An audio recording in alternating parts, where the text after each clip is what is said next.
They assumed no one would come. Then Earth's warriors rained from the sky. Part 1. The alarm started screaming at 3 in the morning.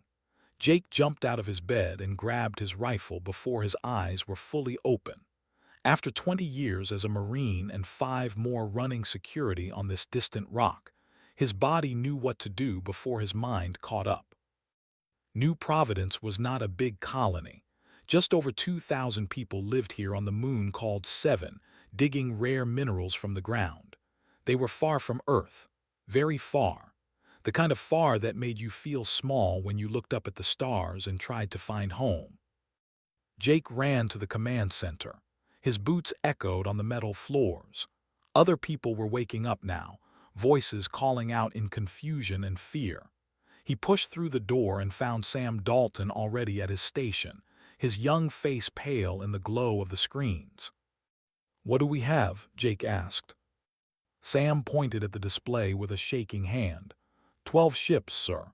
They just appeared at the edge of the system. They are coming fast." Jake felt his stomach drop. 12 ships. The colony had no warships. They had some security shuttles and a few old guns mounted on the walls. Nothing that could fight a real fleet. "Who are they?" Sam said. "The markings match their Dominion fleet." Jake closed his eyes for a moment. There were bad news. Everyone knew about them. They were conquerors. They took what they wanted and killed anyone who tried to stop them. And they thought humans were nothing. Just weak little creatures from a small blue planet that did not matter. The door opened and Doctor walked in. She was the chief medical officer and also ran most of the colony's daily business. Her black hair was messy from sleep, but her eyes were sharp and alert. "How bad?" she asked. "Very bad," Jake said.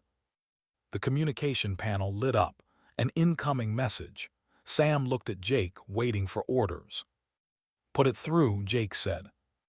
The screen flickered and showed a face that was not human. They had gray skin and 4 eyes arranged in a diamond pattern on their faces.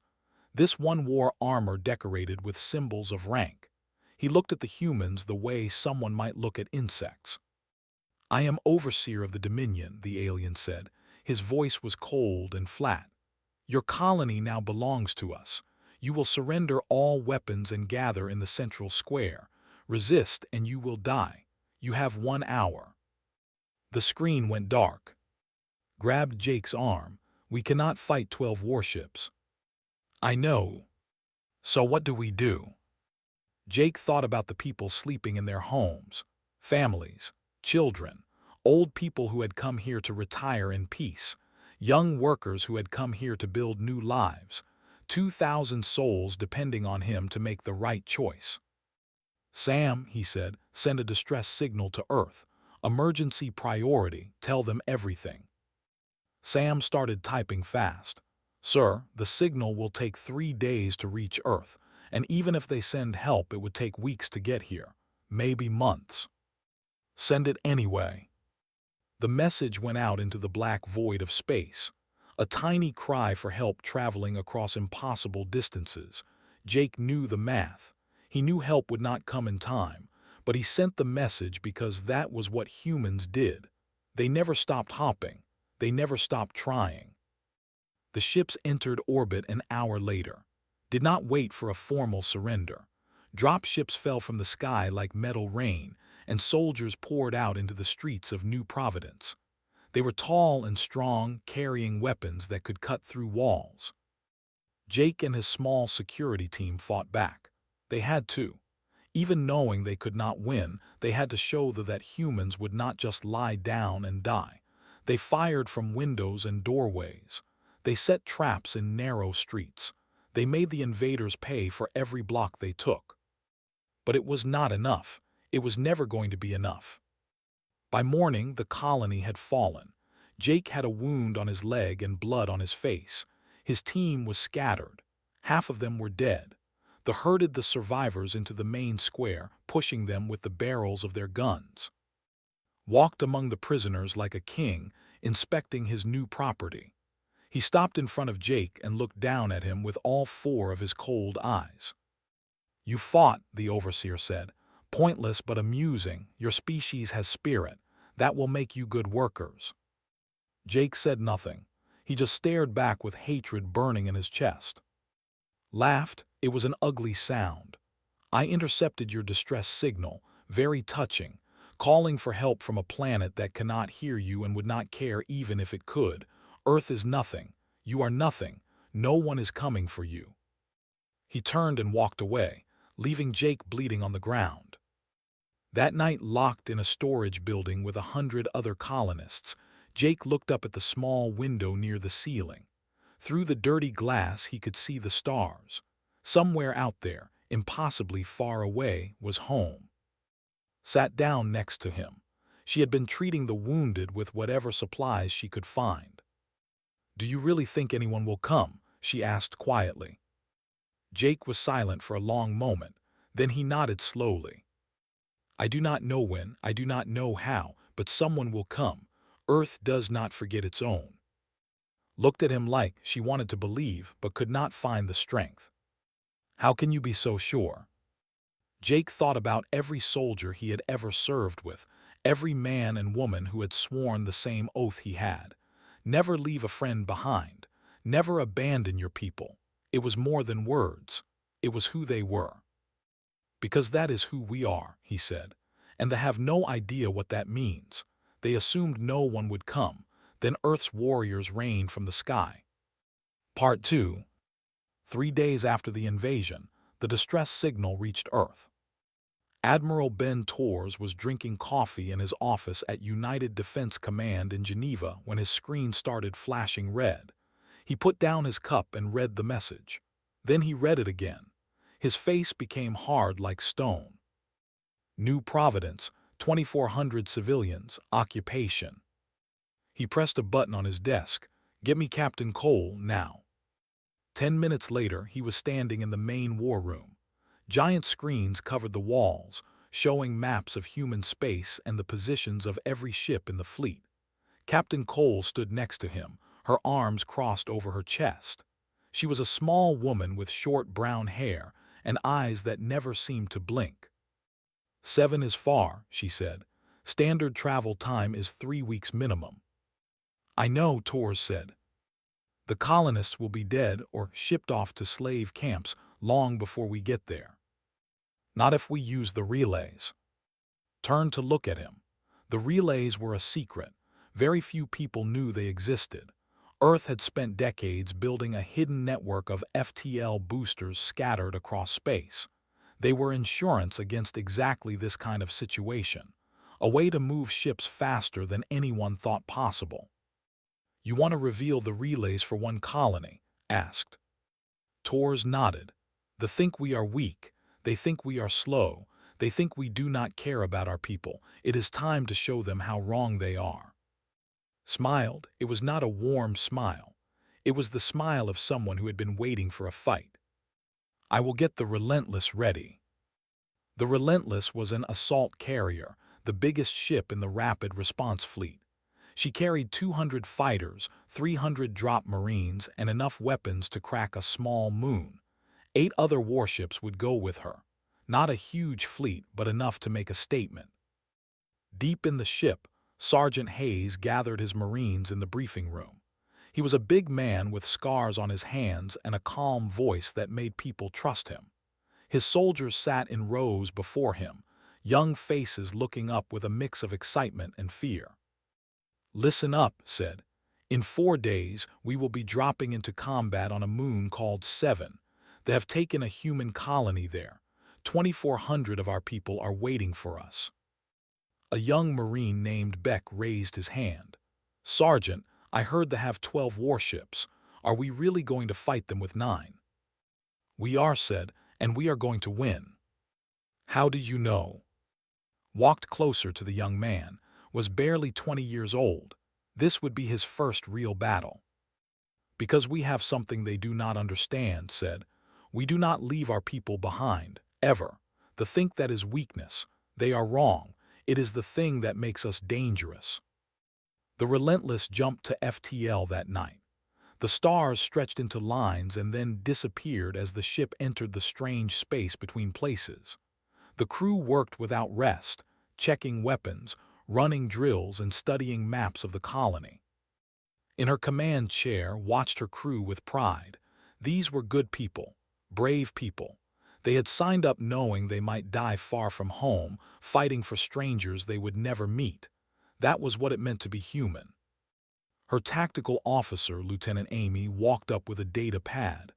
"Captain, we have been analyzing the fleet formation. They are overconfident. Their ships are spread out, not expecting any threat." "Good," said. "That overconfidence will cost them." Meanwhile, on 7, things were getting worse. Jake had organized a quiet resistance among the colonists. They could not fight openly, but they could make life difficult for them. They broke machines. They hid food. They spread false information. Small things, but they added up. They responded with cruelty, ordered public punishments for any sign of disobedience. Colonists were beaten in the square while others were forced to watch. The message was clear: resist and suffer. Sam had managed to hide a small transmitter in the medical building. Every night, he sent updates on positions and troop numbers, hoping someone out there was listening. He did not know if anyone would ever receive the messages, but he kept sending them anyway. Worked without sleep, treating the wounded and sick. Medicine was running low, food was running low, hope was running low, but she kept going because the people needed her. One night, an officer found her treating a child with a broken arm. He watched her work with those 4 cold eyes. "Why do you bother?" he asked. "This child is nothing, you are all nothing." Did not look up from her work. "She is a person, she matters. Your species is strange. You waste energy caring for the weak, it makes you soft." Finished wrapping the bandage and finally met his gaze. "No, it makes us strong in ways you will never understand." The officer laughed and walked away. He did not believe her. None of them did. They would learn. On the 4th day of the journey, the Relentless and her fleet reached the final relay point. They were now at the edge of the system, hiding behind a large asteroid. Stood in the drop bay with his Marines. They wore their armor and checked their weapons one last time. The air was thick with tension and quiet prayers. Looked at his sergeant. "Are you afraid?" Thought about the question. He thought about his family back on Earth, his wife, his daughter who had just learned to walk. He thought about all the things he might never see again. "Yes," he said, "I am always afraid before a fight, but I go anyway. You know why?" Shook his head. "Because somewhere down there people are waiting for us. They have been told no one is coming. They have been told Earth forgot about them. We are going to prove that wrong." On the bridge, gave the final order. "All ships prepare to exit FTL on my mark. We hit them fast and we hit them hard. No mercy, no hesitation. Those are our people down there." The fleet powered up its weapons. Fighters launched from their bays. Drop pods locked into position. The galaxy thought Earth was too far away to matter. The thought humans were too weak to fight back. They were about to learn the truth. "All ships," said, her voice steady and cold. "Attack." They assumed no one would come. Then Earth's warriors rained from the sky. Part 3. The Earth fleet burst out of FTL like wolves breaking from shadows. Was eating his evening meal when the alarm started screaming. He dropped his food and ran to the command center of his flagship. The screens showed impossible things. Human warships, 9 of them, right here in his system. "How?" he shouted at his officers. "They cannot be here. Earth is 3 weeks away." No one had an answer. No one understood. The humans had appeared from nowhere and they were already firing. The Relentless led the attack. Her main guns blazed white fire across the black void. The first ship exploded before its crew even reached battle stations. The second ship tried to turn and fight, but a wave of human fighters swarmed over it like angry bees. Explosions rippled along its hull. On her bridge, Captain Cole watched the battle unfold with cold satisfaction. "Target the command ships first. Cut off their heads." Lieutenant Amy worked her console with fast fingers. 3 enemy vessels destroyed, 2 more taking heavy damage. The rest are trying to form a defensive line. Break that line. All ships concentrate fire on their center. The human fleet moved like a single creature, each ship knowing exactly where to be and what to do.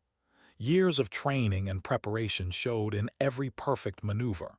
They had numbers, but the humans had surprise and skill on their side. Watched his fleet dying. Ship after ship vanished in balls of flame. His officers shouted reports of damage and death, but the words blurred together into meaningless noise. This was not possible. Humans were weak. Humans were slow. Humans did not fight like this. "Overseer, what are your orders?" one of his officers asked. Could not answer. His mind was frozen. "Overseer." He shook himself back to reality. "Pull back. All ships, pull back to defensive positions around the planet." But it was too late for tactics. 7 of his 12 ships were already destroyed or crippled. The remaining 5 fled towards 7, trailing smoke and fire. The human fleet chased them without mercy. On the ground, the colonists heard the explosions in the sky. They looked up through windows and cracks in walls, watching distant flashes of light among the stars. Some thought it was the testing weapons. Others prayed it was something else. Jake was in the storage building with his resistance group when the first reports came through Sam's hidden radio. He pressed the earpiece tight against his head and listened to voices he did not recognize. "New Providence, this is Earth Defense Force. We have engaged the enemy fleet. Ground assault begins in 15 minutes. Hold on, help is here." Jake felt tears burning in his eyes. He had believed. Through all the pain and fear and death, he had believed. And now, against all odds, his faith had been rewarded. "What is it?" asked, seeing his face. "They came," Jake whispered. "Earth came for us." The word spread through the colony like wildfire. Prisoners whispered to each other. Guards saw their captives suddenly standing taller, smiling despite their wounds. They did not understand what was happening. They did not know that hope was spreading faster than any weapon could. His flagship reached orbit around 7, but the battle was lost. Only 3 of his ships still functioned. The human fleet circled like sharks smelling blood. Then the drop pods launched. Hayes felt the kick as his pod blasted away from the Relentless. Through the small window, he watched hundreds of other pods falling alongside him. Each one carried a Marine. Each one was a promise. "All units check in," he said into his radio. Voices came back from every squad. They were ready. They were eager. They had trained their whole lives for this moment. Beck was in a pod near the front. His heart was pounding so hard he thought it might break through his armor. The pod shook and rattled as it hit atmosphere. Fire blazed outside the window. He was falling toward an alien world to fight enemies who wanted to kill him. He was terrified, and he had never felt more alive. The ground forces saw the pods coming. They looked like shooting stars, hundreds of bright trails cutting across the morning sky. The soldiers raised their weapons, but what could they shoot at? The pods were too fast, too many, coming from every direction at once. His pod hit the ground hard. The door blew off and he was out before the dust settled, rifle up and firing. A soldier fell. Then another. All around him, Marines were landing, forming squads pushing forward. "First Battalion, secure the main square," shouted. "Second Battalion, hit the command center. Third, get to the prisoner buildings. Move, move, move." The battle was brutal and fast. They fought back with desperate fury, but they had been caught off guard. Their commanders were dead or missing. Their fleet was burning in orbit, and the humans moved through the streets like ghosts, appearing from shadows and disappearing before the enemy could react. Found himself face to face with a twice his size. The alien swung a blade at his head, ducked, brought his rifle up and fired 3 shots into the creature's chest. It fell. He stood there shaking, looking at the body at his feet. His first kill. He thought he would feel something, horror maybe, or guilt. Instead, he felt nothing but cold determination. There were people to save. He could feel things later. In the prisoner building, Jake heard the fighting getting closer. Then the door exploded inward and human soldiers poured through. Real soldiers, wearing Earth Defense Force armor, speaking English, reaching out to help the wounded and weak. A Marine sergeant approached Jake and saluted. "Sir, are you Commander? We got your distress signal. Sorry we took so long." Jake laughed. It was a broken sound, half sob and half joy. "You came, you actually came." "Of course we did, sir. Earth does not forget." Outside, the resistance was crumbling. Marines pushed them back block by block. Fighters screamed overhead, hitting enemy positions with precise strikes. The invaders who had felt so powerful just hours ago were now running for their lives. Stepped out of the medical building and looked at the chaos around her. Human soldiers were everywhere, helping colonists, treating wounds, sharing food and water. A young Marine stopped beside her. "Ma'am, are you doctor? I am Corporal Beck. The sergeant told me to find you and offer assistance." Looked at the young man. He had blood on his armor and exhaustion in his eyes, but he was still trying to help. That was what humans did. "Thank you," she said. "There are wounded in the back. Can you help me move them?" "Yes, ma'am, whatever you need." As they worked together, thought about what she had told that officer days ago. Caring for the weak did not make humans soft. It made them strong. Strong enough to cross the stars for strangers. Strong enough to fight against impossible odds. Strong enough to win. They assumed no one would come. Then Earth's warriors rained from the sky. Part 4. The sun rose over New Providence to reveal a colony transformed. Bodies lay in the streets where they had fallen. Their weapons were scattered in the dust. Their banners had been torn down and thrown into piles of burning trash. The invaders who had once walked these streets like gods were now prisoners or corpses. Hayes stood in the main square and watched his Marines work. Some were guarding captured soldiers. Others were handing out food and medicine to the freed colonists. A few were just sitting down to rest, too tired to move another step.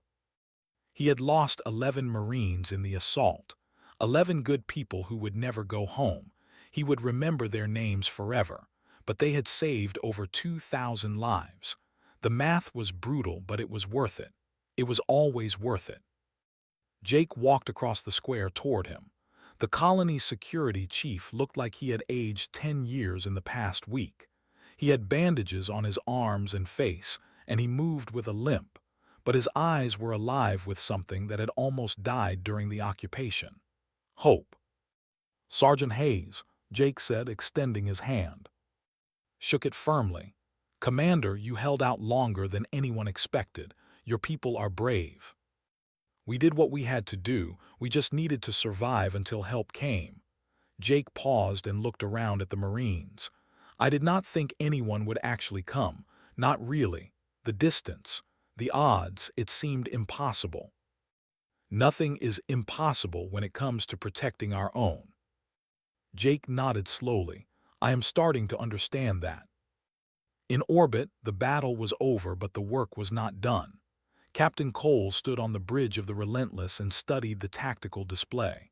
3 ships remained, all badly damaged. They had stopped fighting and were just floating in space, waiting to see what happened next. His flagship was among them.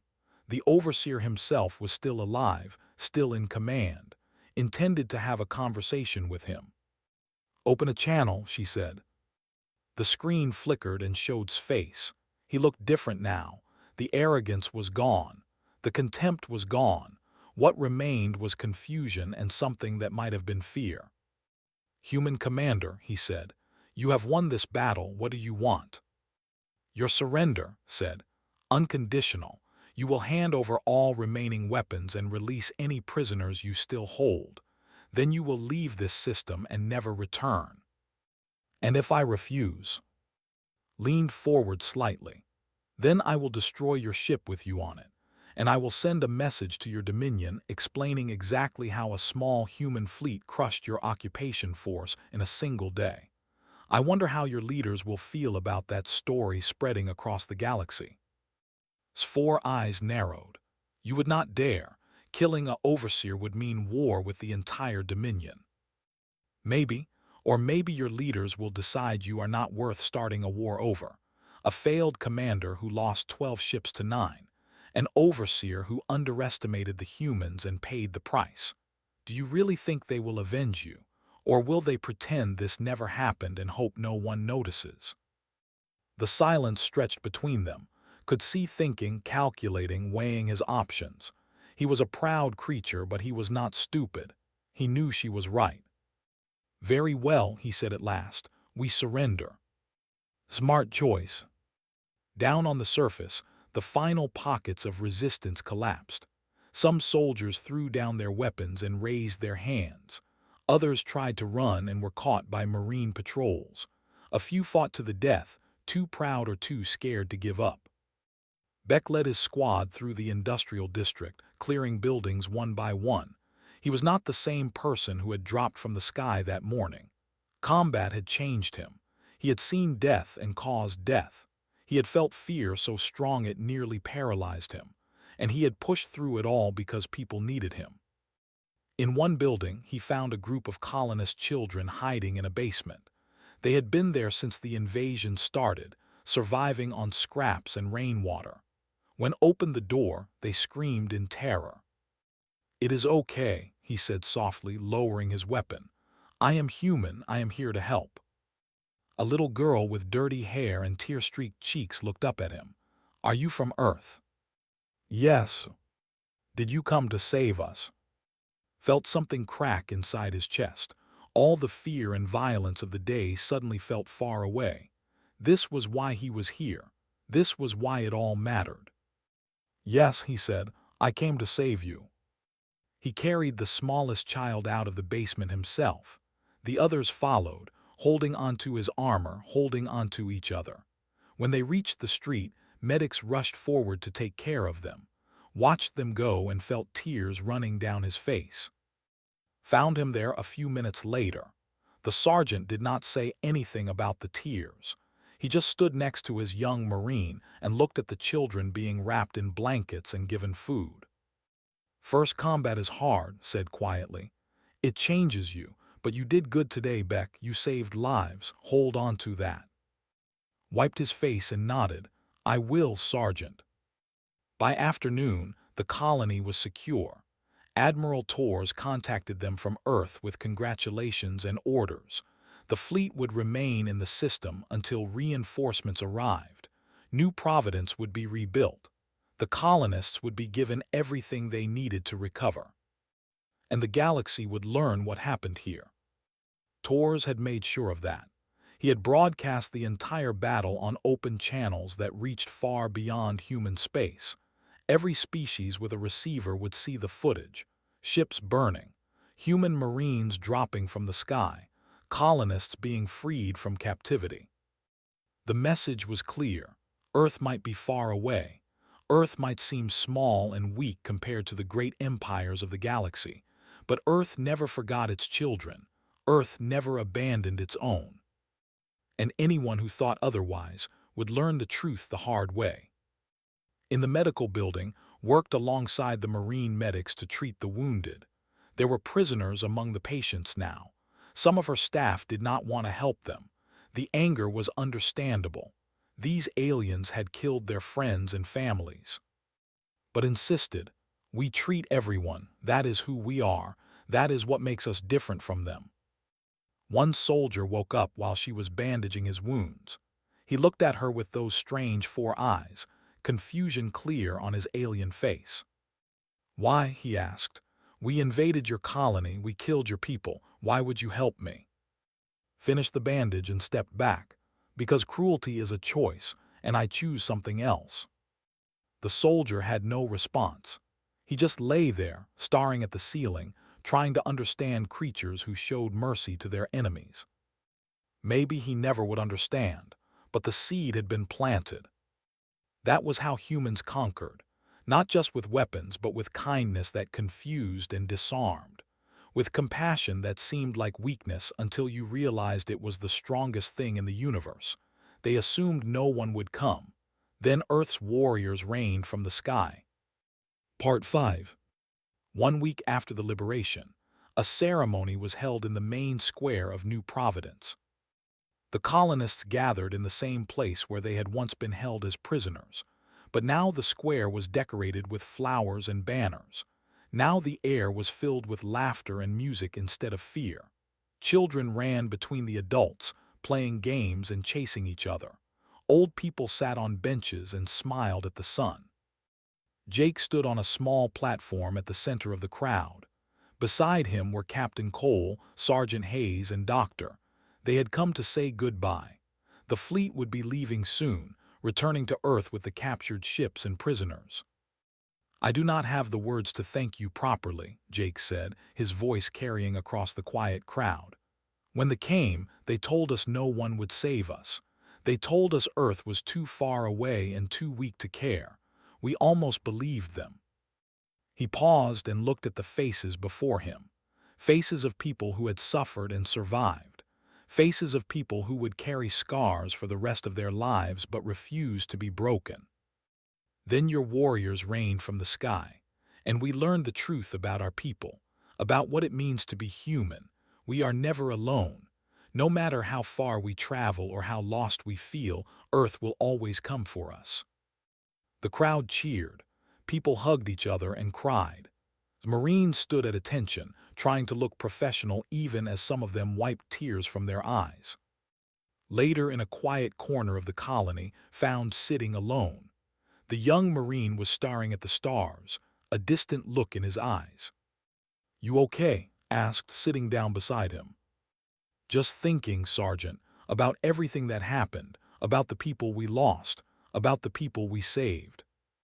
"That is part of being a soldier. You carry both with you forever." Nodded slowly. "Before this mission, I thought I understood why we do this. Protect humanity, defend our colonies, all the big words from training. But now I really understand. It is not about winning battles or showing strength. It is about that little girl in the basement. It is about the look on her face when she realized someone came for her." Smiled. "You learned faster than most. That is exactly what it is about, always has been." They sat together in comfortable silence, watching the stars wheel overhead. Somewhere out there, the Dominion was receiving news of their defeat, was on his way home in disgrace, stripped of his rank and his honor. His leaders would have to decide what to do about the humans who had humiliated them.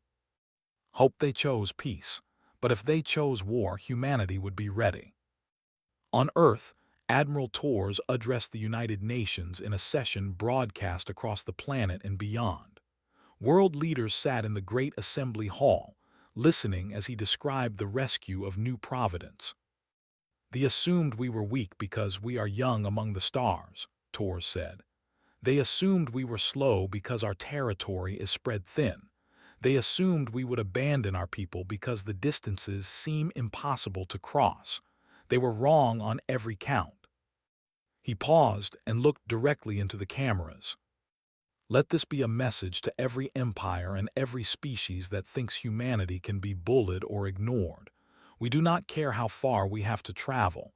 We do not care how many ships we face. We do not care what the odds are. If you take our people, we will come for them.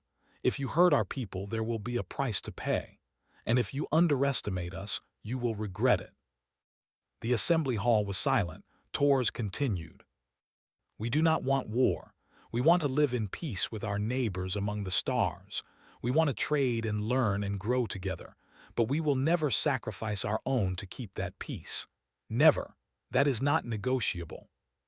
When he finished speaking, the hall erupted in applause.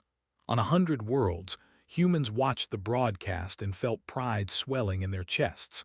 They were part of something bigger than themselves. A civilization that would cross the galaxy for a single lost colony. A people who never gave up on each other. Months later, the first delegation arrived on Earth to discuss terms of peace. They came with gifts and apologies. trying to repair the damage had done.